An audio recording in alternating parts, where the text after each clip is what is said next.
ማን ነው የሚመራው? ፈቃዳችን፣ ስሜታችን፣ የኛ ማስተዋል፣ የኛ ጥበብ፣ የኛ ዕውቀት፣ የኛ ችሎታ፣ የኛ ልምምድ። በቀን ደመናው ሲንቀሳቀስ እያዩ ይንቀሳቀሳሉ። በሌሊትም የእሳት አምዱ ከተንቀሳቀሰ ይንቀሳቀሳሉ። ሰልፍ አለ፣ ምንም አትሆንም። የሚገልህ ነገር መጥቷል በደጅህ፣ ምንም አትሆንም። ለምን? ጌታ ካንቺ ጋር አለ። ጌታ ካንተ ጋር አለ። መራራ የሆነብህ መንገድ ላይ እግዚአብሔር ካንተ ጋር አለ።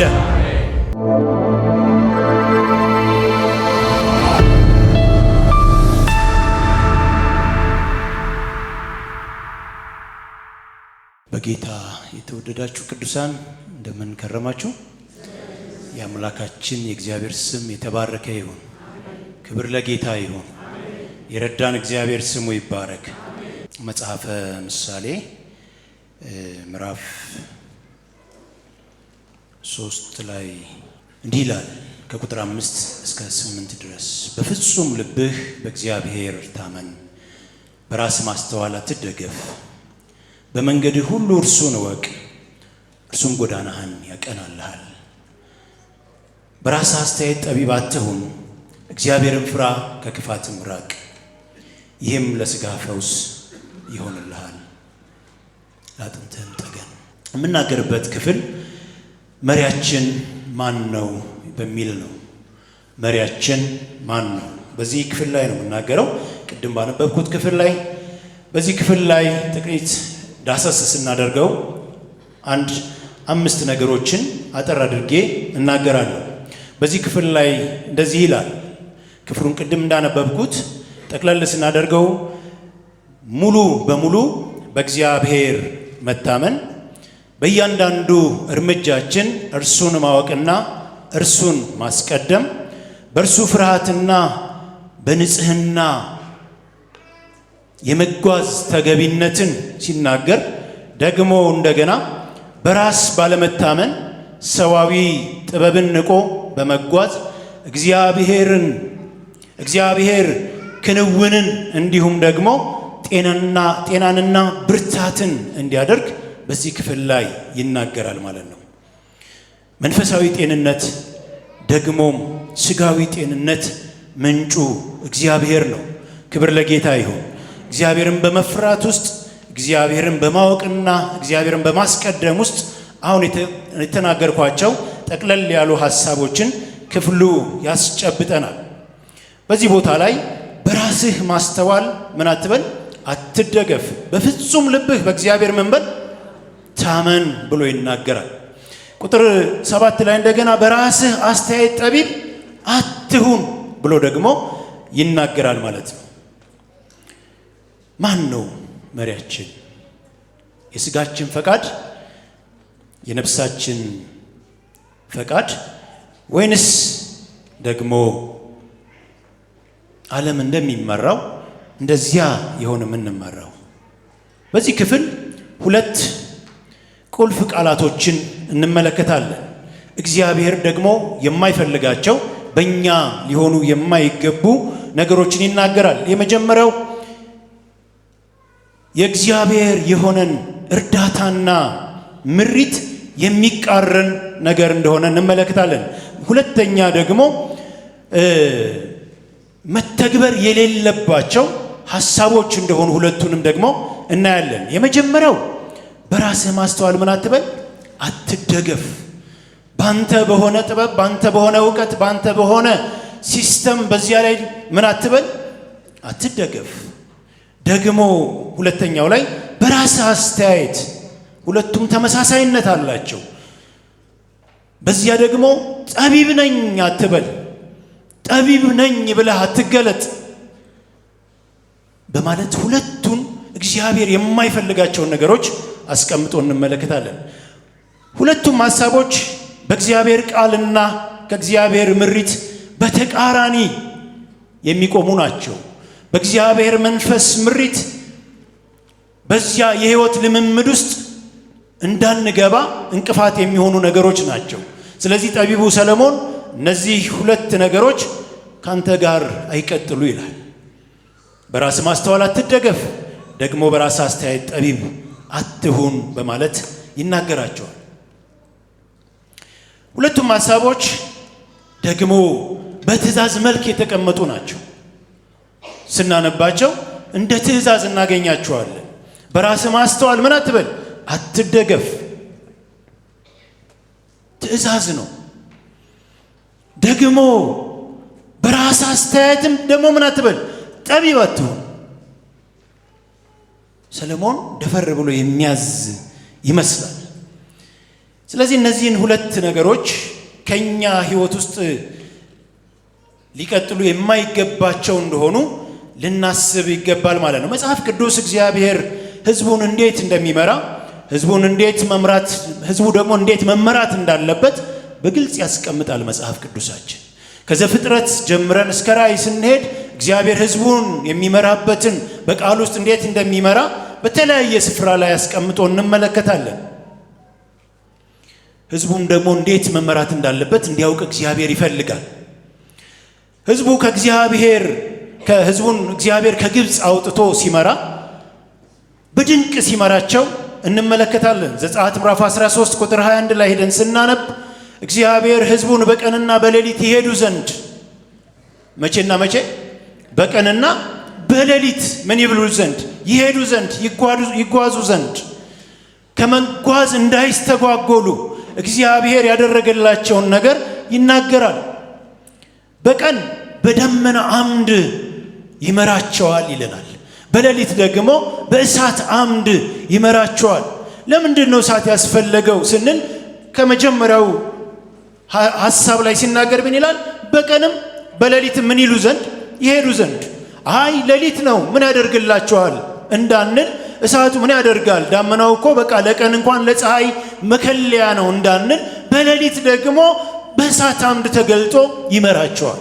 ምን እንዲያደርጉ? ከጉዞ እንዳይስተጓጎሉ እንዲሄዱ። ስለዚህ እግዚአብሔር እውነተኛ መሪ ነው። እግዚአብሔር አመራሩ ድንቅ ነው። እግዚአብሔር ሲመራ በፍቅር ይመራል። እግዚአብሔር ሲመራ ሰው በማስተዋል ከሱ ጋር እንዲሄድ ይፈልጋል። እንግዲህ በዚህ ቦታ ቅድም እንደተናገርኩት የደመና አምድ በቀን የእሳት አምድ ደግሞ በሌሊት ምን ያደርግላቸዋል? ይመራቸዋል። ደመናውና ደግሞ እሳቱ ሲቆም እነሱ መንገድ አይጀምሩም። እሱ ወደ ሰሜን ሲሄድ እነሱ ወደ ምዕራብ አይመለሱም፣ ወይ ወደ ደቡብ አይሄዱም። እሱ በሚሄድበት አቅጣጫ በቀን ደመናው ሲንቀሳቀስ እያዩ ይንቀሳቀሳሉ። በሌሊትም የእሳት አምዱ ከተንቀሳቀሰ ይንቀሳቀሳሉ። የእንቅልፍ ጊዜ ነው አይባልም ማለት ነው።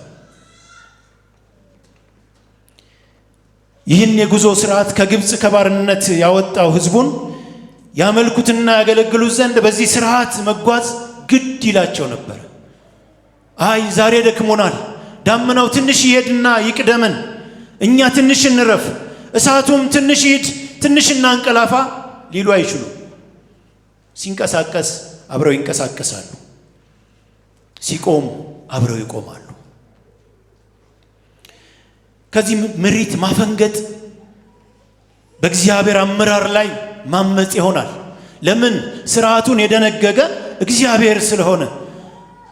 እኔ የሰጠኋችሁ ምልክት ሲሄድ ትሄዳላችሁ፣ ሲቆም ትቆማላችሁ ብሎ ስላላቸው ምን ያደርጋሉ? ሲሄድ ይሄዳሉ፣ ሲቆም ይቆማሉ። ቅድም እንዳልኩት በተቃራኒ መንገድ አይቻልም። ወደ ግራ ማዘንበል አይቻልም፣ ወደ ቀኝም መሄድ አይቻልም። እሱ በሚሄድበት በዚያው መንገድ ይሄዳሉ። ያንን እግዚአብሔር ለምን አደረገ ስንል ለጥቅማችን። ክብር ለጌታ ይሁን። እግዚአብሔር ሲመራ ለጥቅማችን ይመራናል። እኛ እንድንጠቀም ደግሞ እሱ እንዲከብር አድርጎ ይመራናል። ስለዚህ ወደ ከነዓን ለሚደረገው ጉዞ የደመናው አምድ የእሳቱም አምድ እንቅስቃሴና አቅጣጫ በመከተል መንገዳቸውን ምን ይላሉ? የግድ አብረው ከሱ ጋር በመንቀሳቀስ ያደርጋሉ። እግዚአብሔር ሕዝቡን ሁል ጊዜ ይመራል። እነዚህ እስራኤላውያኖችን ከግብፅ አውጥቶ ወደ ከነዓን ሲመራቸው 40 ዓመት ሙሉ በዚህ አይነት መንገድ ይመራቸው ነበር። ለነገሩ ለስንት ቀን ነበር ጉዞው? ለ40 ቀን ነበር። ግን መካከል ባለመታዘዝና በልዩ ልዩ በራሳቸው ችግር ምክንያት 40 ቀን ለ40 ዓመት ተመንዝሮላቸው 40 ዓመት ሙሉ በዚህ ስርዓት ውስጥ የመሄድ ግዴታ ነበረባቸው። እግዚአብሔር በየትኛውም ዘመን ህዝቡን ከመምራት አላቆመም። ዛሬም እግዚአብሔር ህዝቡን ይመራል። ዛሬም እግዚአብሔር በድንቅ ህዝቡን ይመራል። ክብር ለጌታ ይሁን። ዛሬም እውነተኛ መሪ ነው እሱ። ዛሬም እውነተኛ አባት ነው። እውነተኛ ወዳጅ ነው። እውነተኛ ጌታ ነው። ህዝቡን አውጥቶ በምድረ በዳ አይተውም። ህዝቡን አስጀምሮ በቃኝ ደከመኝ አይልም። እስከተናገረበት እዚያው ድረስ ተስፋው እስከገባበት ድረስ ከነዓን ድረስ እስኪደርሱ ድረስ ታግሶ ይመራቸው ነበረ። መቀጣት ሲገባቸው ይቀጣቸው ነበረ። መገሰጽ ሲገባቸው ይገስጻቸው ነበረ። መቆንጠጥ ሲገባቸው ይቆነጥጣቸው ነበረ።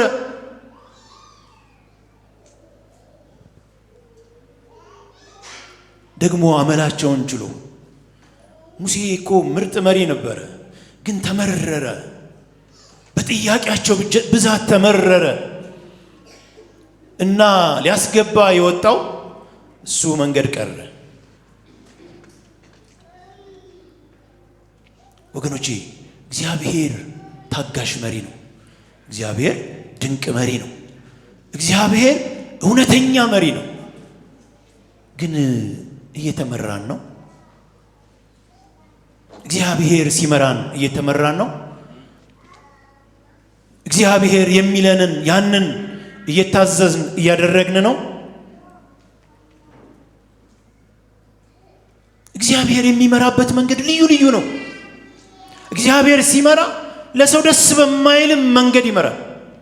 እስራኤላውያኖችን ሲያምፁ ሲያስቸግሩ ነቢዩ ኤርምያስን አስነሳና ወደ ባቢሎን ትወርዳላችሁ፣ ወደ ግብፅም ወደ ሌላም ሰፈር መሄድ አይቻልም፣ ወደዛ ብትሄዱ ሰይፍ ነው የሚጠብቃችሁ፣ መሄድ ያለባችሁ ወደ ባርነት ነው፣ የባቢሎን ንጉሥ ይመጣል፣ ምርኮ አድርጎ ይወስዳችኋል አላቸው።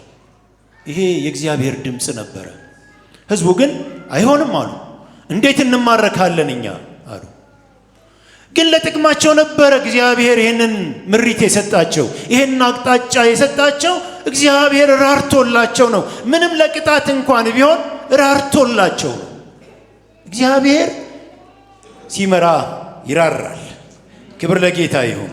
ክብር ለኢየሱስ ይሁን። ለነሱ ያ መንገድ የሽንፈት መንገድ ሆነባቸው። የውርደት መንገድ መሰላቸው። ተማርኮ ለባርነት መሄድ ለነሱ በቃ እግዚአብሔር እንደተዋቸው አሳልፎ እንደሰጣቸው ለዘላለም ከሱ ጋር እንደማይገናኙ ያሰቡ ይመስላሉ። እና ኤርምያስን ሐሰተኛ ነህ አሉት። አንተ ትክክል አይደለም የተናገርከው፣ እግዚአብሔር ይሄንን አይናገርም አሉት። ግን እግዚአብሔር የተናገረው ነው የተናገረው። አይመችም። አንዳንድ ጊዜ እግዚአብሔር አመራር አይመችም። ግን ለጥቅማችን እግዚአብሔር በዚያ መንገድ ያስኬደናል። ክብር ለጌታ ይሁን። ስንቶቻችን እግዚአብሔር በመራን መንገድ ውስጥ ሄደን እረ ዛሬስ በቃኝ ብለን ይሆን? እኔ ያልኩበት ብዙ ጊዜ አለኝ። ጌታ ሆይ መቼ ነው የሚያበቃው የመንገድ ያልኩባቸው ወራቶችና ዓመታቶች ነበሩ። በቃ እስኪል ድረስ በዚያ መንገድ መሄድ ግድ ነው። ዛሬ እግዚአብሔር እየመራችሁ በእግዚአብሔር መንገድ ውስጥ እየሄዳችሁ መንገዱ ግራ ያጋባችሁ ያጨናነቃችሁ ያልተመቻችሁ ሰዎች ብትኖሩ ቀጥሉ። እግዚአብሔር ቀን አለው። እግዚአብሔር የሚያቆምበት ቀን አለው። እግዚአብሔር በቃ የሚልበት ቀን አለው። እግዚአብሔር አዲስን ጎዳና ደግሞ የሚያመጣበት ቀን አለው። ለነዚህ ለእስራኤላውያኖች 70 ዓመት ግዴታቸው ነው ባቢሎን ውስጥ መሄድ። ግን እምቢ አሉ። ያም የእግዚአብሔር የምሪት መንገድ ነው። ወገኖቼ እግዚአብሔር ሲመራ በማይመች መንገድ ውስጥ እንኳን እሱ አብሮ ይሆናል። እግዚአብሔር ሂዱ ብሎ ምን አይልም፣ እሱ ትቶ አይቀመጥም። በማይመች በሚመስለው መጥፋት በሚመስለው ጎዳና፣ ህመም ባለበት በሚመስል ጎዳና፣ ስቃይ በሚመስለው ጎዳና ውስጥ አብሮ አለ። ክብር ለጌታ ይሁን። ክብር ለኢየሱስ ይሁን። እኔ ቅድም እንደ መቼ ነው ባልኩባቸው ወራቶች የሚገርማችሁ ስንበረከክ ትዝ አይለኝም። መዘመር ስጀምር መዝሙር አልችልም፣ ግን መዘመር ያው እዘምራለሁ ለራሴ ማለት ነው። እና ስዘምር ያ መቼ ነው የሚያበቃው የምለው ነገር የት እንዳላላቀው ረሳዋለሁ። ብዙዎቻችሁ እንደምታውቁ ጸሎት ቡድን በጣም ረጅም ጊዜ አገልግያለሁና መጥቼ ካርቶኑን አንጥፌ በደረቴ እዛ ላይ ተኛና እጸልያለሁ፣ ወይም ደግሞ ተንበርክኬ እጸልያለሁ ሰዎች እስኪመጡ ድረስ ማለት ነው። ከቤት ይዤው የወጣሁት ያ መራራ ነገር የለም። እንዳውም ስለ ሌላ ነገር ጸልዬ ተባረኬ አብረውን ከሚያገለግሉኝ ሰዎች ጋር ተበራርከን ሐሴት አድርገን እንወጣለን። ለምን ሲባል እርሱ ስላለ፣ እሱ ሲኖር የሚያመው ነገር ውስጥ እየሄዳችሁ ያስችላል፣ አቅም ይሆናል፣ ጉልበት ይሆናል። ሃሌሉያ። ለዚህ እኮ ነው ዳዊት እግዚአብሔር እረኛዬ ነው አለ፣ የሚያሳጣኝም የለም፣ በለመለመ መስክ ያሳድረኛል፣ በእረፍት ውሃ ዘንድ ይመራኛል፣ ነፍሴን ስለ ስሙ በጽድቅ መንገድ መራት ይልና በሞት ጥላ መካከል እንኳን ብሄድ ክፉን ምን አልልም አልፈራም። ለምን? ሰይፍ ስላለኝ፣ ለምን? ጦር ስላለኝ፣ ለምን? ጋሻ ስላለኝ አለ እንዴ? አላለም። አንተ ከኔ ጋራ ስላለህ አለ። ክብር ለጌታ ይሁን። ጌታ ካንቺ ጋር አለ። ጌታ ካንተ ጋር አለ። መራራ የሆነብህ መንገድ ላይ እግዚአብሔር ካንተ ጋር አለ። ሃሌሉያ። አንድ ጊዜ አንድ ራእይ አየሁኝ። በጣም ኮረኮንች ያለበት መንገድ ነውና መኪናው ሹፌሩ ፊቱን ወደ እኔ ዙሮ፣ ከኔ ጋር ሌሎች ሰዎች አሉ። ፊቱን ወደ እኔ ዙሮ መኪናው ወደዛ ነው የሚሄደው፣ ሹፌሩ እየነዳ ማለት ነው። እሱ ወደ እኛ ነው ፊቱ፣ እኛ ወደ እሱ ነን። እኛ ነን መንገዱን የምናየው፣ እሱ ይነዳል። ፊቱን ወዴት አድርጎ? ወደ እኛ አድርጎ እና ያ ገረጋንቲው መንገድ ፒስታው መንገድ አለቀና የሆነ ስሙዝ መንገድ ውስጥ ገባል። ከዛ ያንን ደግሞ በፍጥነት ሄድን። እንደዛ ሆኖ ነው የሚነዳው። ከዚያ መጨረሻ ላይ ወረድንና መንገድ መሄድ ጀመርን። ስንሄድ እንደዚህ ቀጥ ያለ ተራራ መውጣት ጀመርን እና ስንወጣ በጣም ከባድ ነው የሚወጣው። አይታችሁ ከሆነ ይሄ ወታደሮች የሚሄዱበት ገደላማ ቦታ ላይ የሚወጡበት በገመድ ተደርጎ እንጨት ወይም በገመዱ በዛ መሰላል ላይ ነው የሚወጣው እና በእንደዛ አይነት መሰላል ላይ ነው እና እኔና ያ ሹፌር ብቻ ነን ያለ ነው፣ ሌሎቹ የሉም፣ አላያቸው እና ወጣለሁ። በዛ መሰላል ላይ ስወጣ ድክም ሲለኝ እሱ ከኋላ ሆኖ አይዞ ይለኛል። እንደገና ደግሞ ስበረታ እሱ መሰላሉን አይታየኝም፣ የኔ ነው የሚታየኝ። እሱ ደግሞ ከጎኔ ይራመዳል እና ምንድነው አልኩኝ። በኋላ ነው የገባኝ። በኋላ ለካ ያቺ መንገድ የጥማት መንገድ ናት። ያቺ መንገድ የመከራ መንገድ ናት። ያቺ መንገድ የስቃይ መንገድ ናት። ግን በዚያ መንገድ ሁሉ እርሱ ከኔ ጋር እንደሚሆን አስቀድሞ ነገረኝ። ወገኖቼ የምትሄዱበት መንገድ መራራ ከሆነባችሁ እግዚአብሔር ከእናንተ ጋር አለ። ብቻ አንድ ነገር እርግጠኛ ሁኑ፣ የሚሄደው መንገድ በሱ ፈቃድ ነው ወይ? መሪዬ እሱ ነው ወይ? እሱ ከኔ ጋር አለ ወይ? እሱ ነው መልስ ማግኘት ያለበት። እሱ መልስ ካለው እሱ አይጥልሽም፣ እሱ አይጥልህም። እሱ አስጀምሮ አያቆምም፣ እስከ መጨረሻው ያስኬድሃል። ክብር ለጌታ ይሁን። በአዲስ ኪዳን መጽሐፍት ጌታችን መድኃኒታችን ኢየሱስ ክርስቶስ ስለ ምሪት ሲናገር ለአንድ አማኝ በክርስቶስ አምኖ ለዳነ ዳግም ለተወለደ የእግዚአብሔር ልጅ ለሆነ ብቻውን ይሆን ዘንድ አይፈቅድም፣ አይተውም ብቻውን። ጌታ ኢየሱስ ክርስቶስ ተልኮ ሰጠና ማቴዎስ ላይ አይታችሁ ከሆነ ማቴዎስ 28 መጨረሻው ላይ ቁጥር 20 ላይ እኔ እስከ ዓለም ፍጻሜ ከማን ጋር ነኝ አለ? ከእናንተ ጋር ነኝ አለ። ክብር ለጌታ ይሁን፣ ክብር ለኢየሱስ ይሁን። ስለዚህ እሱ አብሮ ነው የሚመራው፣ አብሮ ነው የሚሰራው፣ አብሮ ነው የሚጓዘው፣ አብሮ ነው የሚደክመው።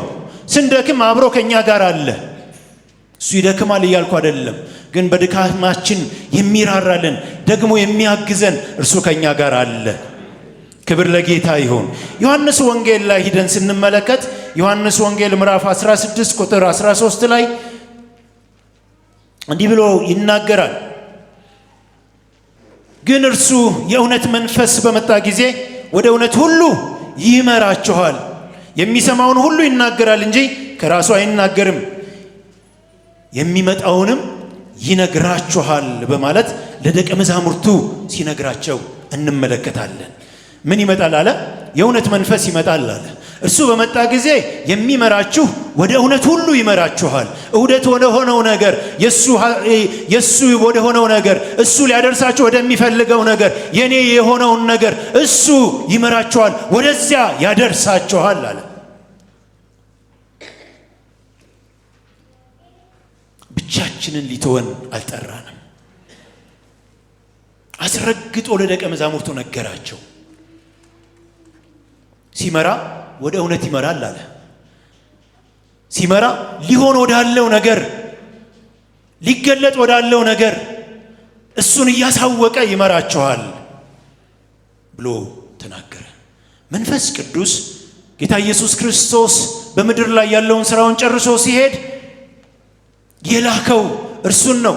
አጽናኙ እርሱ ይመጣል ብሎ ተናግሮ ከሄደ በኋላ በ10ኛው ቀን ለሐዋርያቶች የፈሰሰ ያ ቅዱስ መንፈስ ዛሬ በእኔና በእናንተ ልብ ውስጥ ያለ፣ ከእኔና ከእናንተ ጋር አብሮ ያለ፣ በድካማችን ሊያግዘን የሚችል፣ ሊራራልን የሚችል ወዳጅ የሆነ መንፈስ ቅዱስ ከእኛ ጋር አለ። ግን ሊመራን፣ እኛም ደግሞ ልንመራለት። ሃሌሉያ! እውነተኛ ወዳጅ። ሮሜ መጽሐፍ ላይ ስንሄድ ሮሜ ምዕራፍ 8 ላይ ቁጥር 14 ላይ ሄደን ስንመለከት ደግሞ እንደዚህ ብሎ ይናገራል። እንዲህ ይላል፣ በእግዚአብሔር መንፈስ የሚመሩ ሁሉ እነዚህ የማን ልጆች ናቸው?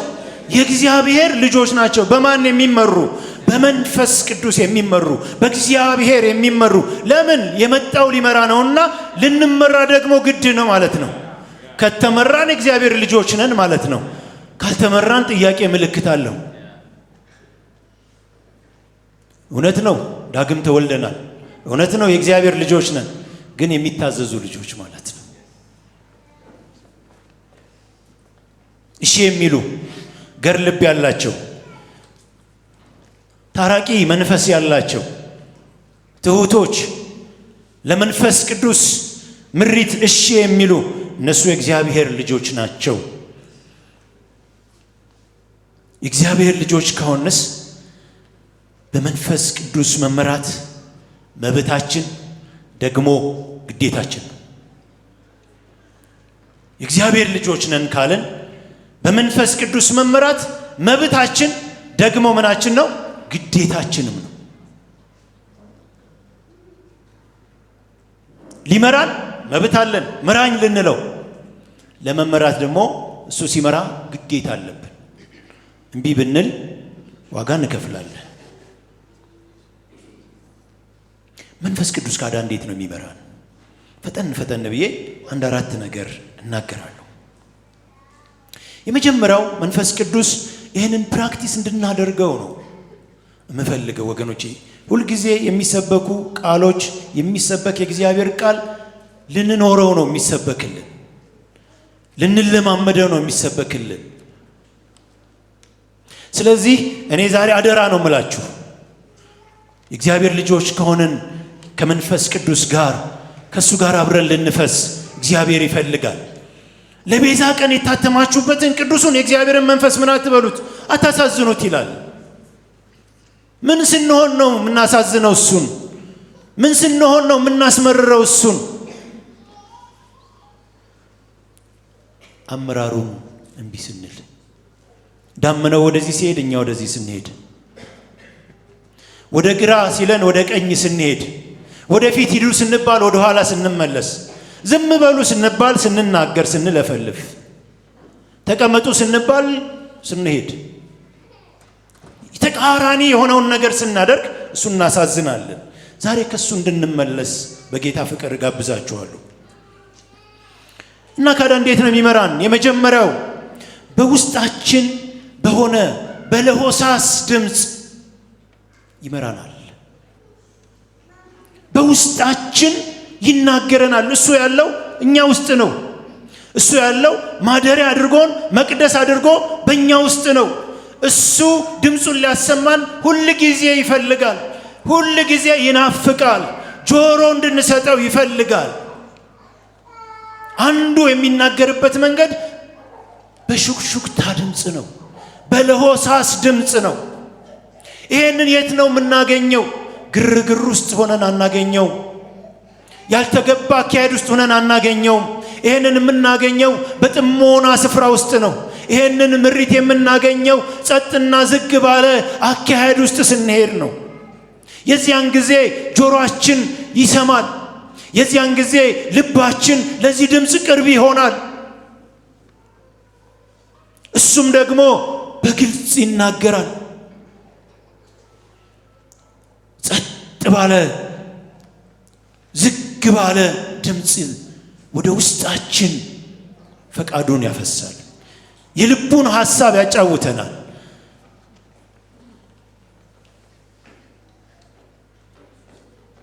አንዳንድ ጊዜ ድንገት ሳናውቀው መንፈስ ቅዱስ በእኛ ውስጥ ንግግር እያደረገ ሳናውቀው ግን ሁኔታ ውስጥ ሆነን እናገኘዋለን። ምናልባት ብዙዎቻችሁ የምትለማመዱትን አንድ ምሳሌ ላንሳላችሁ።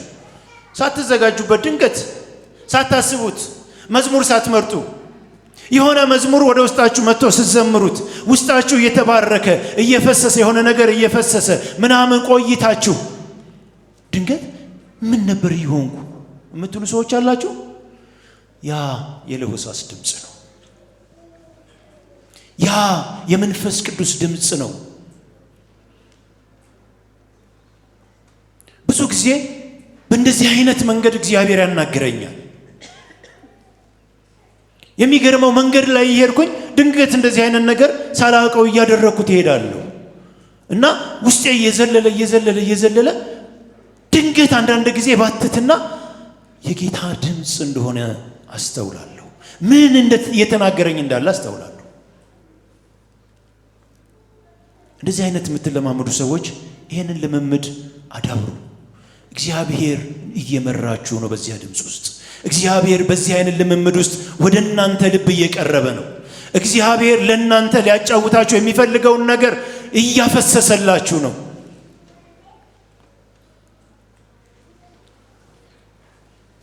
ድንገት ተንበርክካችሁ እየጸለያችሁ ይዛችሁ የነበረውን ርዕስ አስትቶ ሌላ ነገር ውስጥ እያስቃተተ ምናምን ከቆያችሁ የእናንተ ልምምድ አይደለም። እሱ የመንፈስ ቅዱስ ድምፅ ነው። ጌታ እየተናገረ ነው። ቢያስፈልግ ስለ ሰው ከሆነ የሚያጸለያችሁ በዛ ሰዓት ለዚያ ሰው መልእክት ነው። ለዚያ ሰው መንፈስ ቅዱስ በእናንተ ውስጥ እየማለደለት ነው፣ እየቃተተለት ነው። ለዚያ ሰው መልእክቱ ነው። እግዚአብሔር በዛ ውስጥ ንግግር እያደረገ ነው። እግዚአብሔር ሳናስተውል ብዙ ጊዜ እንደዚህ አይነት ድምጾች ከኛ ይወሰዳሉ። አንዳንድ ጊዜ በህልም እግዚአብሔር ይናገረናል አይደል? ብዙ ጊዜ ግን ችላ እንለዋለን። ህልማችንን ይወሰዳል። የሚገባን ከተወሰደ በኋላ ነው። እንደገና እግዚአብሔር ሆይ ድምፅህን እባክህ አሰማኝ ምናምን ስናገርህ እኮ ነበር ልጄ፣ የልብህን ደጅ እያንኳኳው ነበር እኮ ልጄ፣ አልከፍትልኝ ብለህ እኮ ነው ልጄ የሚል ድምፅ ነው አፍ አውጥቶ ቢናገራችሁ የሚናገረው። እግዚአብሔር ዛሬም መሪ ነው። ሲመራ በልዩ ልዩ መንገድ ይናገራል። እግዚአብሔር በአንድም በሌላም ይናገራል። እኛ አናስተውልም እንጂ ዛሬ በዚህ እየተናገረን ነው ብዬ አምናለሁ። እኔ 100% እርግጠኛ ነኝ። እንዴት ሆኜ እንደመጣው ስለማውቀው። ጌታ ይባረክ። ስለዚህ የእግዚአብሔርን ድምፅ አስተውለን መስማት አለብን። እግዚአብሔር የሚናገርበትን መንገድ ሁልጊዜ ሴንሲቲቭ ሆነን መጠበቅ አለብን። የግድ በስፒከር ላይ ይናገረን ይችላል። የግድ በነቢያት ላይ ይናገረን ይችላል። የግድ በሰባኪ ላይ ይናገረን ይችላል። በሚጸልዩ ሰዎች ላይ ይናገረን ይችላል። ለራሳችን በግል በጓዳችን ይናገራል። በጓዳችን አለ፣ እሱ በቤታችን አለ። ክብር ለጌታ ይሁን። ክብር ለኢየሱስ ይሁን። አናስተውልም እንጂ እግዚአብሔር ሁሉ ጊዜ ይናገረናል። አንዳንድ ጊዜ ደግሞ በተመስጦ መልኩ ውስጥ ያለን እግዚአብሔር ድንገት የሚያስደነግጥ ነገር ወደኛ ያመጣል። የተለማመዱ ሰዎች ላይ ደነግጡ ይችላሉ። አንድ ጊዜ ደነገጥኩኝ። 86 ዓመተ ምህረት እየጸለይኩ ድንገት የሆነ ራእይ አየሁ። እማየው የሆነች ቀጭን መንገድ ናት እና ጠርዝ ላይ ነው የምትኬደው እና ትልቅ ሰፊ ደግሞ አጥር አለ። ለምለም መስክ ነው። እዛ ለመግባት የአጥሩን በር ፍለጋ በአጥሯ ጫፍ ጫፍ ጫፍ እየሄድኩኝ መሬቱ ሽርፍ ሽርፍ ሽርፍ ብሎ የሚወርድ ነው። ግን በሩን ፍለጋ ማቆም አልፈለኩም። እየቀጠልኩ እያለሁ ድንገት መሬቱ ከዳኝ እና ዥው ብዬ ገባሁ። በኢየሱስ ስም አልኩኝና ተነሳሁኝ። ደነገጥኩ። ሰውነቴ ተርበተበተ። ከዛ እንደገና ራሴን አረጋጋሁና በርከክ ብዬ እንደገና ደግሞ መጸለይ ስጀምር ቀጠለ እና የሆነ ትልቅ አለት ድንጋይ ላይ ቆሜያለሁ። እንደዚህ ቀጥ ስል የማይደረስበት ነው ወደ ላይ። ወደ ታችም ስመለከት የሚደረስበት አይደለም። አንድ ቃል ወደ ውስጤ ፍስስ ሲል ሰማሁት እና ያንን ጴጥሮስ ሲጠፋ አይገድህምን ያለው በባህር ውስጥ ሲጠልቅ እሱ ቃል ድንገት ካፌ ወጣ እና እጅ ተዘርግታ ብድግ አድርጋ መልካሙ መንገድ ላይ ስታስቀምጠኝ አየኋት። ወገኖቼ እግዚአብሔር ይናገራል፣ እግዚአብሔር ይመራል። ክብር ለጌታ ይሁን፣ ክብር ለኢየሱስ ይሁን። ይህንን ልምምድ ዕለት ዕለት ከጌታ መንፈስ ጋር እንድታደርጉት በጌታ ፍቅር እለምናችኋለሁ። እኛ አይደለንም የምናመጣው፣ እሱ ሲያመጣው እኛ እንከተለው። እሱ ሲናገረን እኛ እሺ እንበል። ስንታዘዘው ሌላ ድምፅ ይመጣል። ስንታዘዝ ይጨምራል። ስንታዘዝ እየጨመረ ይሄዳል። ክብር ለጌታ ይሁን፣ ክብር ለኢየሱስ ይሁን። ሁለተኛው እግዚአብሔር የሚናገረን በቅዱስ ቃሉ ነው። መጽሐፍ ቅዱስ የሥነ ምግባርና የታሪክ መጽሐፍ ስብስብ ብቻ አድርገን አንመልከት። የእስራኤል ታሪክ የሆነ ነገር የሆነ የተፈወሱ ሰዎች ምናምን አድርገን የምንመለከት ሰዎች ካለን አይደለም። ቃሉ ሕያው ቃል ነው። ቃሉ ሕይወት የሚሰጥ ቃል ነው። ቃሉ ሕይወትን የሚቀይር ቃል ነው። ቃሉ የሚሰራ ቃል ነው። ቃሉ የሕያው የእግዚአብሔር መለኮታዊ ድምፅ ነው። እንዴት ነው የእግዚአብሔርን ቃል የምናነበው? አንዳንዶቻችን እንደ ፊክሽን ድንገት ደርሰን አድርገን ይሆን የምናነበው? ጸልየን እናንብበው። የመለኮት ፈቃድ የሚገለጥበት መለኮታዊ ቃል ነው። ሊገልጠው የሚችል የኛ አይምሮ አይደለም። ሊገልጠው የሚችል የኛ ዕውቀት ደረጃ አይደለም። ሊገልጠው የሚችል ማስተርስ ዲግሪ ዶክተሬት ምናምን አይደለም። የሚገልጠው መንፈስ ቅዱስ ነው። ደራሲው መንፈስ ቅዱስ ነው የሚገልጠው። እሱ ሲገልጠው የህይወታችንን አቅጣጫ ይቀይረዋል። እሱ ቃሉን ሲገልጠው ህይወታችን ወዳልጠበቅነው አቅጣጫ ሲጓዝ እናገኘዋለን። ለምን? ቃሉ የኛን ፈቃድና ሐሳብ ሳይሆን የጌታን ፈቃድና ሐሳብ በእኛ ይፈጽማል። እግዚአብሔር በቃሉ ይመራናል። አንዳንድ ጊዜ ቃሉን ስለለመድ ነው ቃሉ ወደ ልባችን ቢመጣ የኛ ዕውቀት ደረጃ ይመስለናል እና ለሆነ ነገር እኮ ነው እየመጣ ያለው እያገኘን አይ ብለን ኢግኖር አድርገን እንሄዳለን። አይምሮአችን የፈጠረው የወለደው እየመሰለን። ነገር ግን መንፈስ ቅዱስ በደህና ጊዜ በውስጣችን የሰነቅነውን እሱን አውጥቶ ምን እያደረገን ነው? እያሳየን ነው። ልጄ አካሄድ ትክክል አይደለም፣ ልጄ ተመለሺ፣ ይሄ መንገድሽ አይደለም፣ መንገድህ ይሄ ነው እያለ ሊሆን ይችላል። ይሄንን አድርገው፣ በዚህ ውጣ፣ በዚህ ግባ፣ እንደዚህ አድርግልኝ እያለ ሊሆን ይችላል። ቃሉ ወደ ልባችን ደጅ ሲፈስ እናስተውል።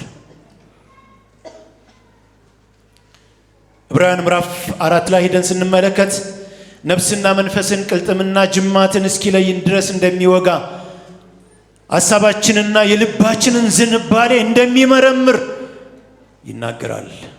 ቃሉ ሁለት አፍ ካለው ሰይፍ ይልቅ እጅግ ምንድነው? ስለታም ነው።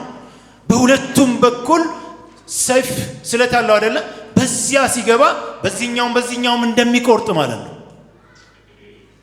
ቃሉ ይሰራል። የሚሰራ ቃል ነው። የመስራት ብቃቱ ፍጹም ነው፣ እንደ ባለቤቱ ነው። የማድረግ ብቃቱ እንደ ራሱ እንደ እግዚአብሔር ነው።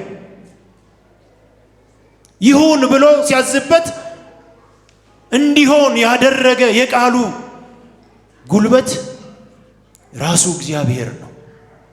ስለዚህ ሕያው የሆነው ቃሉ ሲናገረን እናስተውል።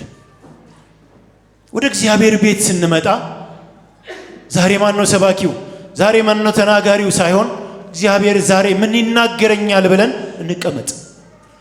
አእምሮአችንን ለዛ አዘጋጅተን መንፈሳችንን ለዛ አዘጋጅተን ካልተቀመጥን ያልፈናል። አንድ መጽሐፍ አንብቤያለሁ። ሳሙኤል ሞሪስ የሚባል አፍሪካዊ ያልተማረ የገጠር ልጅ አሜሪካን አገር ሄዶ ነጮች ጉባኤ ውስጥ ገብቶ መድረክ ፑልፒት ላይ ብቻ ቆሞ እሱ እዚህ ያወራል ከአምላኩ ጋር። ጉባኤው ተንበርክኮ ተንጋሎ ያለቅሳል። ሲገባ እንደ ቆሻሻ ነበር የተመለከቱት። ለምን? ነጮች ናቸው። ዘረኝነት የነበረበት ዘመን ነው። ከ100 ዓመት በፊት የሆነ ታሪክ ነው። ያ ልጅ ከመንፈስ ቅዱስ ጋር በጣም የቀረበ ልምምድ ስለነበረው ሂድ አለው። መድረክ ላይ ወጣ ሳያስፈቅዳቸው። ሲቆም ማንም አልከለከለውም። እሱ ከመንፈስ ቅዱስ ጋር እዚህ ሲያወራ እዚያ ድምፅ ለሁሉም ይደርስ ነበር እና ሁሉም ይነካ ነበር፣ ያለቅስ ነበር። በማን ምን እንደሚናገረን አናውቅ። መንፈስ ቅዱስ በማን እንደሚሰራ አናውቅ። ወደ እግዚአብሔር ጉባኤ ስንመጣ ማንም ይቁም፣ እግዚአብሔር እንደሚናገረን አስበን እንቀመጥ። ሲሆን ጸልየን ጌታ ሆይ ዛሬ የልብህ ሐሳብ ይገለጥልኝ ብለን እንምጣ።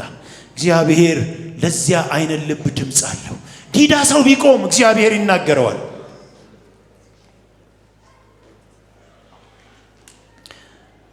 መንፈስ ቅዱስ በቃሉ ተጠቅሞ በጊዜው የሚያስፈልገንን ድምፅ ወደኛ ያመጣል። መመሪያ የሚሆነን ማበረታቻ ሊሆን ይችላል። እርማትን የሚሰጥ ተግሳጽ ሊሆን ይችላል። የወደደውን ይናገራል። የወደደውን እንዲናገር እኛ መስመር አናስመርለት፣ እሱ የፈቃዱን ይናገር። ብናሰምርለትም አይናገረንም፣ ዝም ብሎን ያልፋል። ለከፈተው ደግሞ ይናገራል። በዚህ ሁኔታ ውስጥ የሚመጣውን የቃሉን ምሪት ልባችንን የመለወጥ አቅሙ ከፍተኛ ነው ወገኖቼ። ስሜታችንና ፈቃዳችን ሁሉ የመግዛትና የማሸነፍ ውሳኔያችንን የማስቀየር አቅም አለው።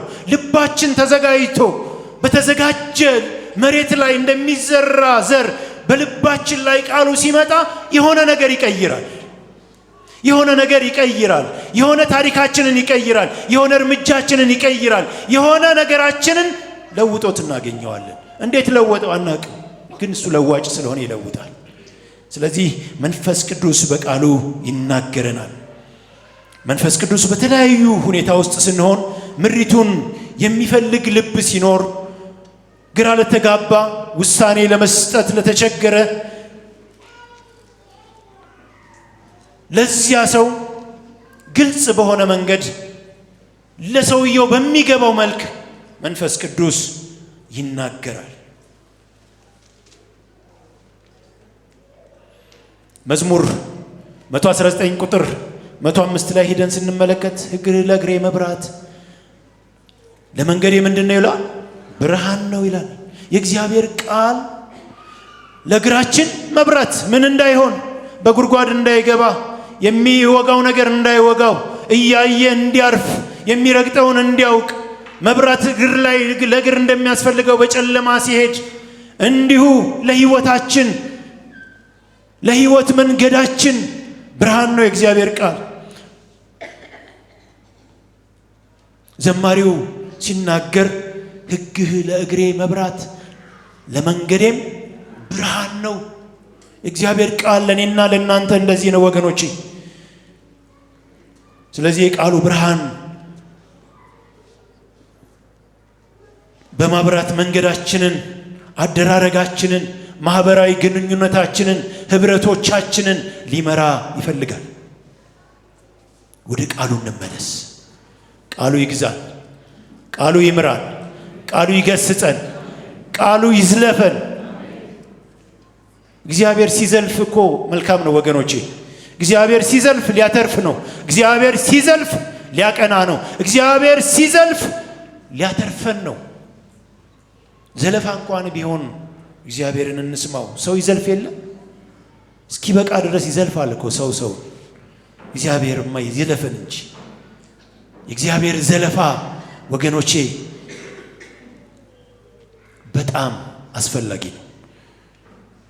ዝም ከሚላችሁ እግዚአብሔር ይዝለፋችሁ። ልባርካችሁ። እግዚአብሔር ዝም ከሚላችሁ እግዚአብሔር በቃሉ ይዝለፋችሁ። እግዚአብሔር ይገስጻችሁ። ለምን? ሊመልሳችሁ ስለሚወድ።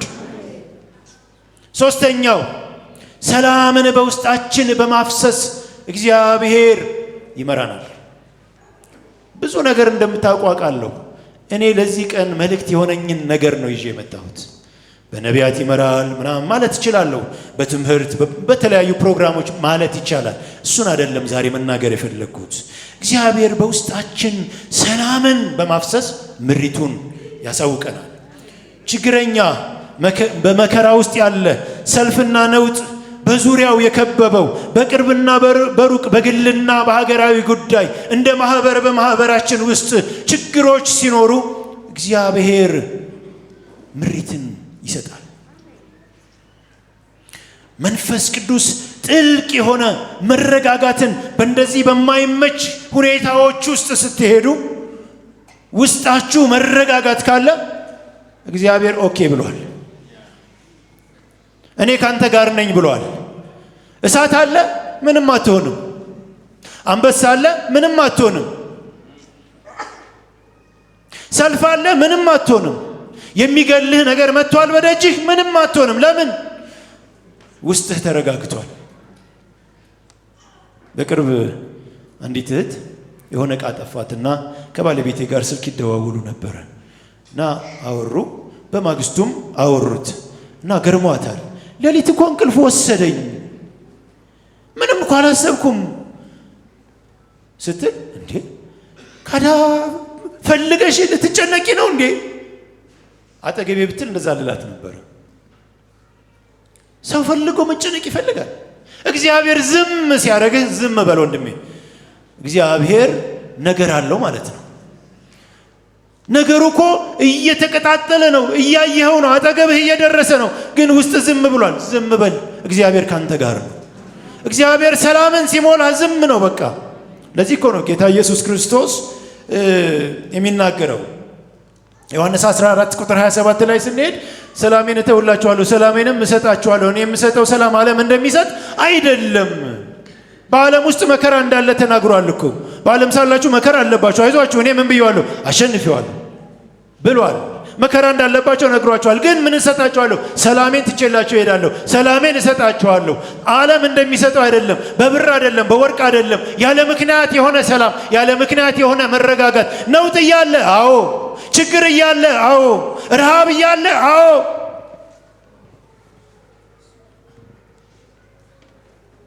አትጠፋም። በመንገድ ውስጥ ስትሆን እንደዚያ በሰላም ያረጋጋል። ከመንገድ ውስጥ ስትሆን ደግሞ ትታወቃለህ። ሁከት ውስጥ ካለን ቆም ብለን ራሳችንን እንፈትሽ። ቆም ብለን በዙፋኑ ፊት እንንበርከክ። እግዚአብሔር ሰላምን በመስጠት ብቻ አይደለም፣ ሰላምንም በመንሳት ይመራል። መንገዳችን ትክክል ካልሆነ በቃ እረፍት እናጣለን። ስለዚህ ምንድነው የምንሆነው? ቶሎ ወደ ጸጋው ዙፋን ስር ተንበርክኮ ጌታ ሆይ መልሰኝ ነው። በሁለቱም አቅጣጫ እግዚአብሔር ይመራል። ፊልጵስዩስ ምዕራፍ 4 ላይ ቁጥር 7 ስንሄድ ሐዋርያው ጳውሎስ ለፊልጵስዩስ ሰዎች እንደዚህ ይላቸዋል። አእምሮን ሁሉ የሚያልፍ የእግዚአብሔር ሰላም ልባችሁንና ሐሳባችሁን በክርስቶስ ኢየሱስ ምን ይላል? ይጠብቃል። እነዚህ የፊልጵስዩስ ሰዎች በመከራ ውስጥ የሚያልፉ ሰዎች ናቸው። አይዟችሁ አላቸው። ወደ ላይ ወደ ቁጥር 6 ሄዳችሁ ስትመለከቱ በአንዳች አትጨነቁ፣ በጌታ ደስ ይበላችሁ። እናስ ነገራችሁን በጸሎት በምልጃ ከምስጋና ጋር አስታውቁ እንጂ በአንዳች ምን አትበሉ፣ አትጨነቁ።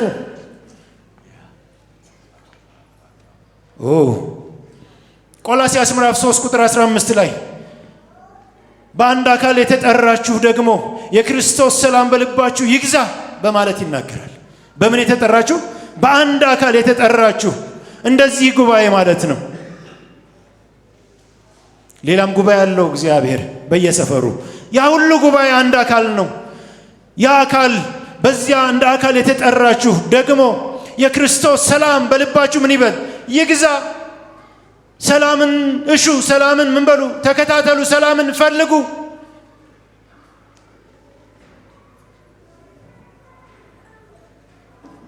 በልባችን ሰላም ይግዛል።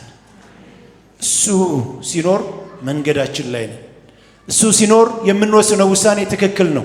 እሱ ሲኖር ወገኖቼ የምናደርገው ነገር ሁሉ ራይት ነው። ለምን?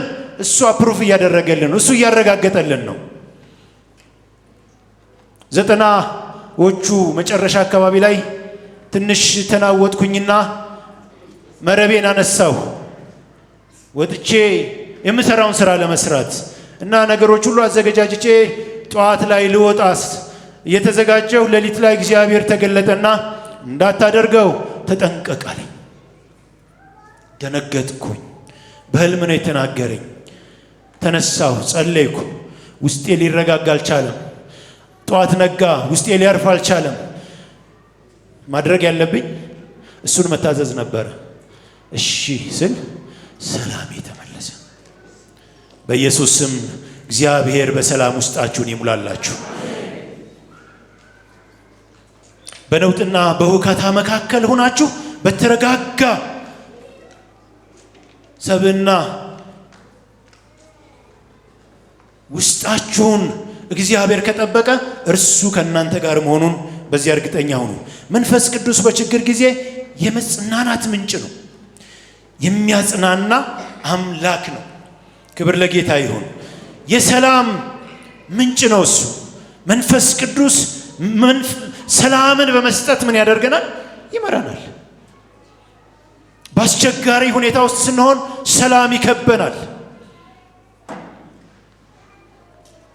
ይህ አይነቱ ሰላም የእምነታችን ምስክር ነው። የእርምጃችን ምስክር ነው። አደራረጋችንን የምናረጋግጥበት ነው። የእግዚአብሔር መገኘት፣ አብሮነት የሚታወቀው በዚህ ውስጥ ነው።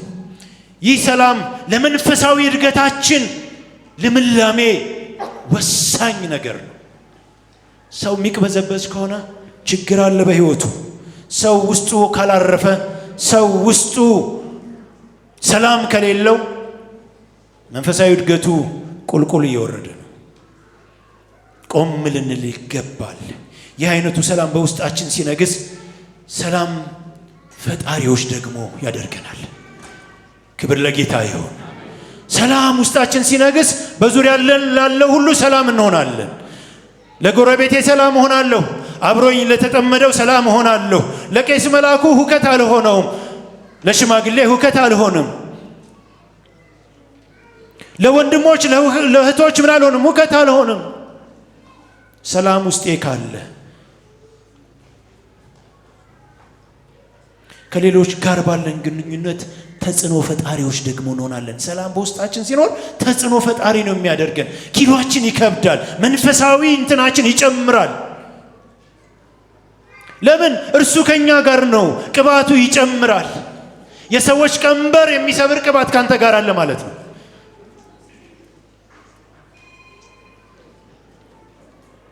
ግጭቶችን ለመፍታት፣ ስህተቶችን ለማረም፣ ይቅርታ ለመጠየቅ፣ ይቅርታ ለማድረግ ለዚህ ሰው ቀላል ነው ሰላም በውስጡ ካለ። አንድነትንም ለማድረግ፣ አንድነትንም ለመጠበቅ፣ የመንፈስን አንድነት ምን በሉ ይላል መጽሐፍ ቅዱስ? ጠብቁ። ሰላም ሲኖረን እሱ እናደርጋለን። አራተኛውና የመጨረሻው መንፈስ ቅዱስ በተግሳጽም ይናገረናል። ቅድም ስለተናገርኩበት ብዙ ባልናገር ባልፈው ደስ ይለኛል። ከላይ ያሉትን ምሪቶች ለመመራት ከኛ ምንድነው የሚጠበቀው? እቺን መናገር አለብኝ። ከኛ የሚጠበቀው ምንድነው? መንፈስ ቅዱስ እንደዚህ እኛን ለመምራት፣ እኛን ለማናገር፣ እኛን ለመጎትጎት፣ እኛን ለማቅናት፣ መንገዳችንን ለማስተካከል፣ ሕይወታችንን ወደ ልምላሜ ለመምራት የሚፈልግ ከሆነ ከኔና ከናንተ አንድ ነገር ይጠበቃል። የመንፈስ ቅዱስ ኃይል ዕለት ለመሞላት የተዘጋጀ ማንነት ሊኖረን ይገባል። መንፈስ ቅዱስን ሁል ጊዜ ክፍት ሆነን እነሆኝ ካላልነው ሊሆን አይችልም። ስለዚህ መንፈስ ቅዱስ እንዲመራኝ፣ መንፈስ ቅዱስ በእኔ እንዲሰራ፣ መንፈስ ቅዱስ እኔን በፈቃዱ ሐሳብ እንዲያስኬደኝ፣ የልቡን ሐሳብ የመሻቱን በእኔ እንዲፈጽም፣ ኃይሉን ደግሞ በእኔ እንዲያደርግ ዘወትር ምን ማድረግ አለብን? ራሳችንን ማዘጋጀት አለብን። ለዛ ካልተዘጋጀን የሆነ ነገር ልባችንን ከሞላው መንፈስ ቅዱስ ስፍራ ካላገኘ እነዚህ ድምጾች እኛ ጋር አይመጡም። እነዚህ ምርቶች እኛ ጋር አይመጡም። ስለዚህ በራሳችን ማስተዋል እንሄዳለን። ጠቢቡ ሰለሞን እንዳለ በራስ ማስተዋል ምን አትበል፣ አትደገፍ። በፍጹም ልብ በእግዚአብሔር ምን በል፣ ታመን። ስለዚህ ያ የሚሆነው ምን ሲሆን ነው? እኛ ለመንፈሱ ራሳችንን አቬሌብል ስናደርግ፣ ስናስገኝለት፣ ቅርብ ስናደርግለት፣ ስናመቻችለት፣ ሁልጊዜ በንስሐ ልብ ስንቀርብ፣ ሁልጊዜ በይቅርታ ልብ ስንቀርብ፣ ሁልጊዜ በምህረት ስንመላለስ፣ ዘወትር የመንፈስ ቅዱስ ምሪት እውቅና በመስጠት እርሱን ራሳችንን ለእርሱ ክፍት በማድረግ ሁልጊዜ ልንቀርብ ይገባል። ያ የመንፈስ ቅዱስ ኃይል የህይወትን ሸክም ምን ያደርጋል? ያቀልልናል። ያለ መንፈስ ቅዱስ ኃይል ክርስትና ሸክም ነው የሚሆነው፣ ዳገት መውጣት ይሆናል። ያለ መንፈስ ቅዱስ ኃይል የመንፈስ ምሪት መመራት አይቻልም። የመንፈስ ቅዱስ ምሪት ለመለማመድ በመንፈስ ቅዱስ ኃይል መሞላት የዘወትር ስራችን እናድርግ። የመንፈስ ቅዱስ ኃይል ሙላት የዕለት ተዕለት ተግባራችን ይሁንልን። ብዙ የምናገረው ነገር ነበረኝ፣ ላቁመው። ክብር ለጌታ ይሁን፣ ክብር ለኢየሱስ ይሁን። ማን ነው የሚመራን? ፈቃዳችን፣ ስሜታችን፣ የኛ ማስተዋል፣ የኛ ጥበብ፣ የኛ ዕውቀት፣ የኛ ችሎታ፣ የኛ ልምምድ ወይንስ መንፈስ ቅዱስ ወይንስ እግዚአብሔር? ጸልይ።